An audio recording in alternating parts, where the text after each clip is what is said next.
So what happened to the 2021 Canadian Grand Prix? Unfortunately, this morning it was announced that the race was officially cancelled for the second year in a row. But for the sake of this video, we still wanted to share with you what was going on behind the scenes leading up to this official announcement. We also wanted to explain why we think it would be possible to host this Grand Prix despite the current world events. So let's talk about the fate of the Canadian Grand Prix. During race week at Imola, there were rumors swirling that the race had been cancelled following reports from national and local news outlets. After one major publication declared it officially cancelled, numerous other outlets followed suit, and then this filtered on into social media. But there was no confirmation of the cancellation from the FIA, F1, or the Canadian Grand Prix themselves. So here's what you need to know. As we know, in 2020, the race was cancelled due to the pandemic. The Canadian Grand Prix, along with all the other races in the Americas, were cancelled, and F1 solely raced in Europe and the Middle East, with most races taking place behind closed doors without fans in attendance.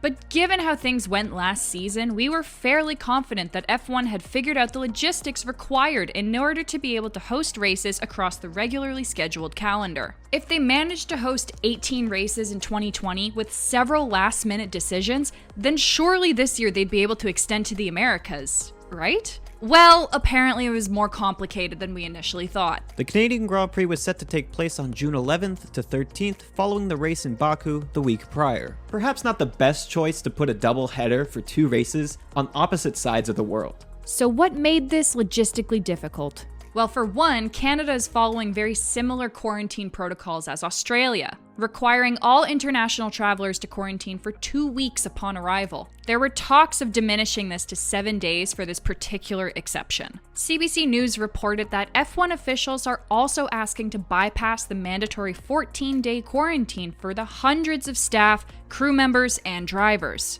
They would instead rely on private medical staff to keep COVID from spreading among the personnel. On March 27th, F1 President Stefano Domenicali challenged Prime Minister Justin Trudeau's office on the issue of mandatory quarantine for travelers flying into the country. The F1 boss outlined the measures put in place to prevent the outbreaks of COVID-19 throughout the season, detailing that in 2020, 78,000 PCR tests were carried out among F1 staff members, and only 78 tested positive throughout the entirety of the season. That is a rate of 0.001%. This process should be relatively simple and allow us to show you why. Circuit Gilles Villeneuve is located on an island after all and only has 3 access points, if you're excluding travel by boat. The track is already more secluded than some other street circuits on the calendar. An option here would be to refuse access to anyone that is not affiliated with the event. Now, in terms of air travel, there are actually 2 other airports outside of the city that typically take flights from other talent or important public figures in order to avoid traveling through the large international airport.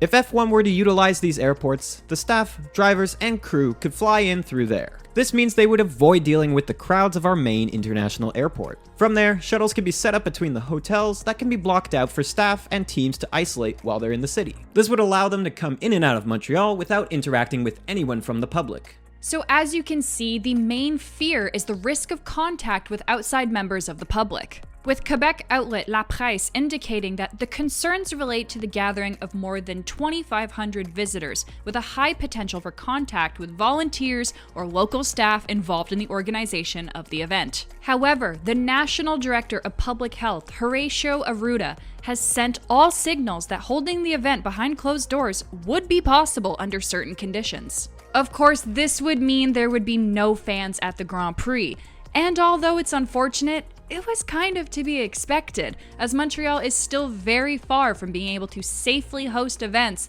with large gatherings of people. But in contradiction with what public health is recommending for the Grand Prix, public spaces in Montreal remain open, with large groups able to gather freely without any discussion or intervention from public officials. But unfortunately, this is where another major issue comes in with hosting the Grand Prix. Formula 1 is a money-based sport, and as everyone knows, hosting a Grand Prix drives tourism and the local economy. It's one of the reasons why our city loves hosting the race. It's good for the fans, but it's even better for businesses. But if no spectators can be in attendance, F1 officials want $6 million to offset the cost of holding the event with no one in the stands.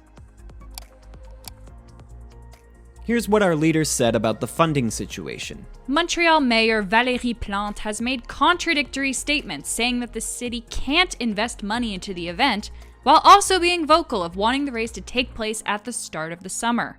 She was quoted in saying, "The fact is that Montreal Public Health issued a notice opposing the holding of the Grand Prix, even behind closed doors. What we want is for public health departments to communicate together before we make anything official." Quebec Premier François Legault said, "Nothing is settled. We are told that because there will be no spectators, there should be compensation from the government when we have already given a lot. If it weren't for the concern over the 2022 to 2029 agreement with F1, I don't see why we need this, the Grand Prix, here this year. We're living in a very special situation, and health takes precedence over the economy. So the fundamental question, if the Grand Prix is cancelled, and I'm saying if, how can we ensure to keep the Grand Prix until 2029? We want to keep the Grand Prix, but we also need to take care of our citizens and not put people at risk." It should be noted, however, that Legault has faced significant backlash from the public over these exact kinds of statements, given the fact that schools and non-essential businesses have remained open for the majority of the duration of the pandemic. F1 is also faced with the issue that should the race be delayed yet again, that will add another year to the Canadian Grand Prix's contract extension. This could potentially disrupt opportunities for F1 and other tracks that may want to pay more money in order to host a Grand Prix. It seems like the biggest factor boils down to the money required to offset the costs of hosting the event without spectators on site. But the Canadian and Quebec governments would rather spend that money elsewhere if they can't boost our local economy while also keeping the public safe. So as it turns out, despite all the different possibilities that we laid out in this video, they have decided to go ahead and cancel the race for yet another year in a row. Overall, it is such a shame. As a historic track on the calendar, we would much rather see this race go ahead as planned rather than losing out on yet another year of our home Grand Prix. Since the Canadian Grand Prix hosted its first ever race in 1978, there have only been 3 instances where the race did not occur, with one of them being in 2020 as a result of the pandemic.